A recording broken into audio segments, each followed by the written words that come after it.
Are you ready? Yep. All right, the time is 3 p.m. on Tuesday, April 14th, 2026. I'm calling to order the Board of Equalization. Today with us, we have Commissioners Warren, Mixon, Klug, as well as Bonnie Moore, Chief Administrative Officer, Kendra Kaler from the Clerk and Register of Deeds Office, Jeff Meixel, our County Treasurer, Dan Pittman, our County Assessor, and Zach Hergenrader, our County Engineer. With that, please silence your cell phones and stand for the Pledge of Allegiance. I pledge allegiance to the flag of the United States of America and to the republic for which it stands, one nation, under God, indivisible, with liberty and justice for all. A copy of Nebraska Open Meetings Act is located in the north wall of the county boardroom. With that, agenda item number 4 is public comments. Is there anybody in the public that wishes to address the Board of Equalization? Seeing none, we'll move on to agenda item 5 is the consent equalization agenda. Motion to approve. Second. Motion by Warren, second by Mixon. Any discussion? Please vote. Not sure what's going on here. You seen any votes? Oh, there we got it. Okay, there we go. Motion passed. All right, with that, no need for executive session this afternoon, so all agenda items having been addressed as published, the Board of Equalization is adjourned. The time is now 3:02. I'm calling to order the Board of Commissioners. Today we have Commissioners Warren, Mixon, and Klug, as well as Bonnie Moore, Chief Administrative Officer, Kendra Kaler from the Clerk and Register of Deeds Office, Jeff Meixel, our County Treasurer, and Zach Hergenrader, our County Engineer, and Dan Pittman, our County Assessor, is still with us. I want to open up to public comments to the Board of Commissioners meeting if there's anybody in the public that wishes to speak to the Board of Commissioners. All right, seeing none, we'll move to item 4, awards and proclamations. Today, this week, we have the distinct privilege of recognizing our 911 dispatchers. Dispatchers connect directly with the people on what is likely one of the hardest days of their lives. Their steady voice reassures the person on the other end of the line that help is indeed on the way. Their work makes sure first responders are prepared to help as soon as they arrive on the scene. We're very grateful for the willingness of these individuals to do this very difficult job day in and day out, and we want all of you to know how important of a role you play in public safety and continuity of government services in Sarpy County. I want to thank you for all that you do. I want to invite Bill Muldoon to the podium to make some statements if you'd like. Welcome, Bill. Thank you. Thank you very much. And it is Telecommunicators Appreciation Week. Special treat, we have 5 brand new dispatchers that are joining us, and they're seated right there along with their instructor, Megan. So welcome to Ashley, Alexandria, Aylin, Jackie, and Taylor. Welcome to just fitting, with the Telecommunicator Week that they come in on this very high note, because it is a very stressful, difficult job, as most people know. And this keeps our numbers up there where we can perform the service, answering our calls in under 10 seconds, dispatching fire EMS to the most critical calls within 90. A couple of those metrics, this is how we keep it going, is being fully staffed. So we also have radio teams, Jim and Zach, Kimberly, and then a couple lead and seniors, Claire over there, wave Claire, Jamie, and then Joe from Knights, and Ashley is sitting there. So, who else am I missing? Susie. Is Susie still a dispatcher? She technically is. I just got the bad eye. Yeah. Still and always will be my favorite, Susie. She also does a lot with our payroll, budget, and all the rest of the stuff to keep the department running very smooth. Anyway, appreciate this recognition for Dispatcher Appreciation Week. Thank you, Bill. We certainly appreciate everything that you do. Welcome to the new dispatchers and everybody else that works here. Thank you so much for your service.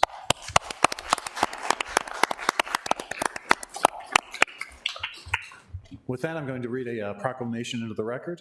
Whereas in an emergency, people know that calling 911 is the first critical step to receiving life-saving assistance. And whereas public safety telecommunicators on the other end of the line are the bridge between our community and emergency resources. And whereas dispatchers are quick thinkers who can evaluate sensitive information, determine needs, and coordinate with sheriff's deputies, police officers, firefighters, and paramedics to provide care. And whereas they are also trained to provide CPR and even childbirth instructions over the phone. And whereas they are ready 24/7, 365 days a year to support our community and first responders. And whereas Sarpy County dispatchers receive, on average, more than 5,000 calls to 911 and more than 8,500 non-emergency calls each month. And whereas they respond to each with professionalism, poise, and compassion. And whereas we're grateful for their dedication, their work ethic, and their meaningful public service. Therefore, the Sarpy County Board of Commissioners recognizes April 12th through the 18th, 2026 as National Public Safety Telecommunicators Week in Sarpy County, Nebraska, to honor the men and women whose work is invaluable to our public safety. Approved on the 14th day of April 2026. Again, thank you very much for your service. We're very excited to see the new 911 center coming along. We hope that it is a wonderful environment for you to do the very, very important work that you do day in and day out. Thank you guys very much.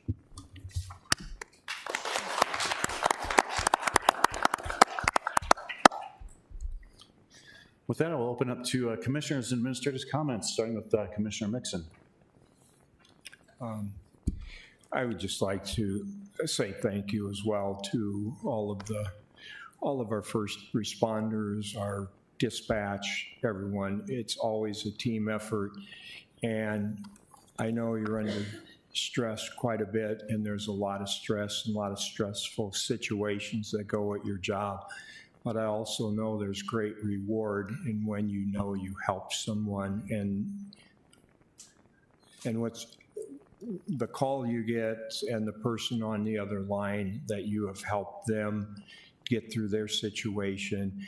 I know the results are not always positive, but when they are, that's a job well done, and thank you very much.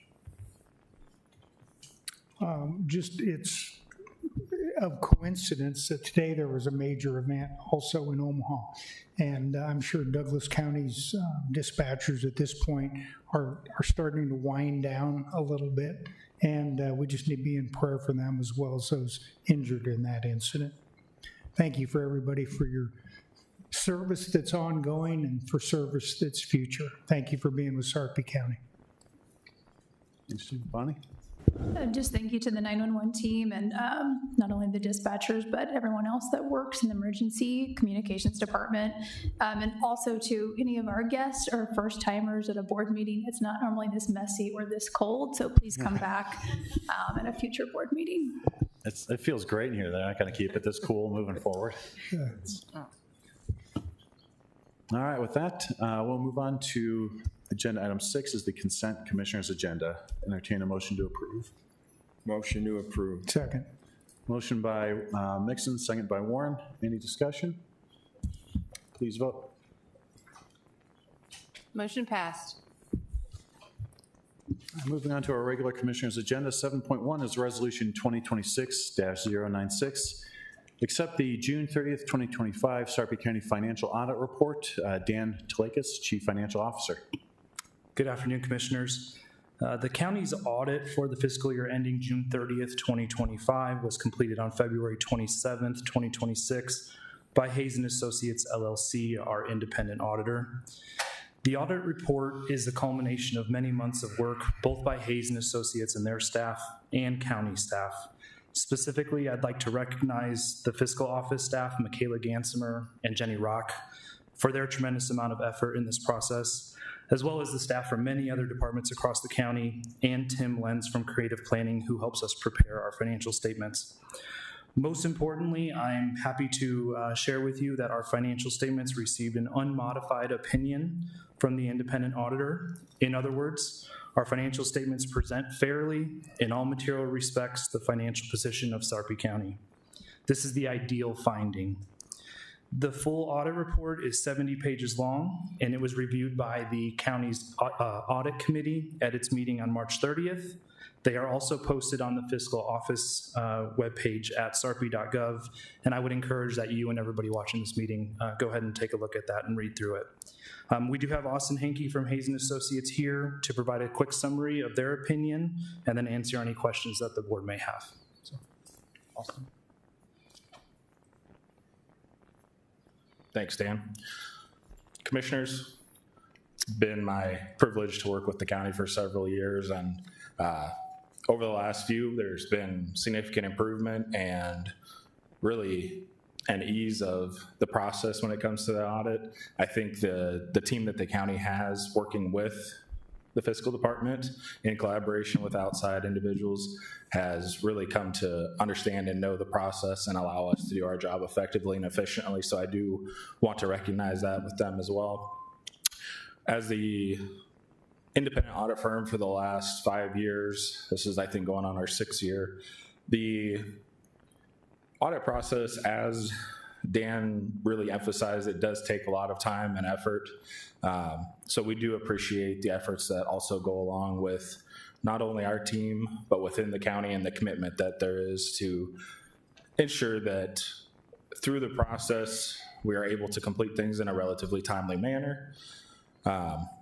We looked at, as a whole, the audited financial statements, unmodified opinion. As a part of the 70-page report, there's 3 small sections that seems to be the most relevant, that's really a part of our work. Outside of the preparation of the financial statements and the footnotes, we have the actual report over the financial statements themselves. That's the first unmodified opinion. Then we have 2 follow-up reports that are related to the internal controls over financial reporting. That also received an unmodified opinion as it relates to the county's controls. The final piece as it relates to the federal expenditures for the year. Whenever we complete that type of work, there's a separate area for the potential of findings when it comes to compliance as it relates specifically to the federal programs. And through the years that we have done single audits, we've never had any compliance findings as it relates to the federal awards. So that's another big kudos to the county. There is a change over the next, current calendar year, last fiscal year. As we go to do the next audit, the threshold for those audits, the compliance audits, will go up to $1 million. So that'll shake up how we look at the overall federal programs a little bit. It's not going to take the county out of the running for needing to have one. You guys have quite a bit of activity. But overall, we're looking to move the audit process up a little bit this next year going forward. In the next, the second quarter of this year, there's going to be a pre-audit meeting with the audit committee. And then in the third quarter, we're going to be kind of having a touch point during the audit process, how things are going, where things are at, when's our anticipated completion. We were a little bit later this last year for a variety of reasons that are outside of the county's control. Most of it had to do at the federal level. We had a few clients that they had June 30 year ends, and their state required reporting had to be December 31st, and they also had the single audits, the compliance audits. We were unable to issue those reports because the guidance from the OMB had not been issued until just before Thanksgiving. Typically that's done in May or June. So we did have to prioritize a few other things so that they hit their deadlines, as well as we always try to strive to ensure the county meets their reporting deadline, which still was met within 6 weeks ahead of the deadline or so. A little bit later than we typically have gotten it done, but I think with looking at the schedule and moving things forward, we'll kind of get back to that ideally, November, December, finishing up the audit. We went through quite a few things with the audit committee last month. Are there any questions at this time? No. Okay. Well, thank you again. Appreciate it. Thank you. All right, thank you.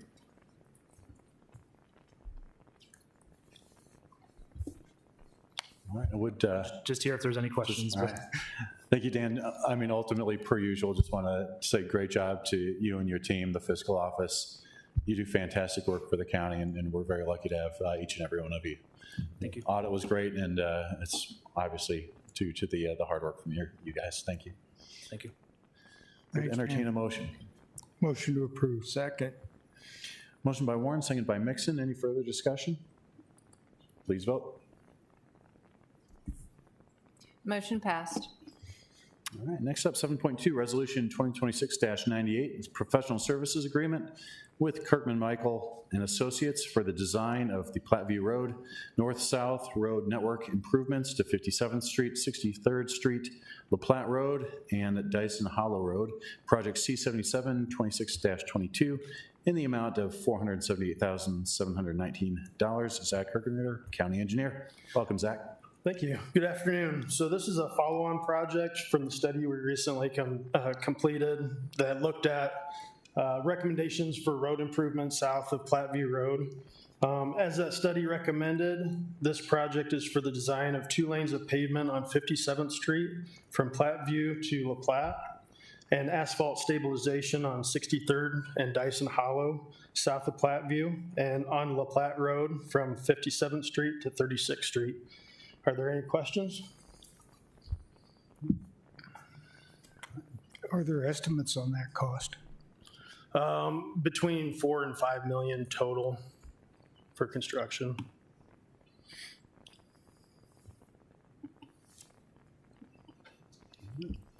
None. Motion to approve.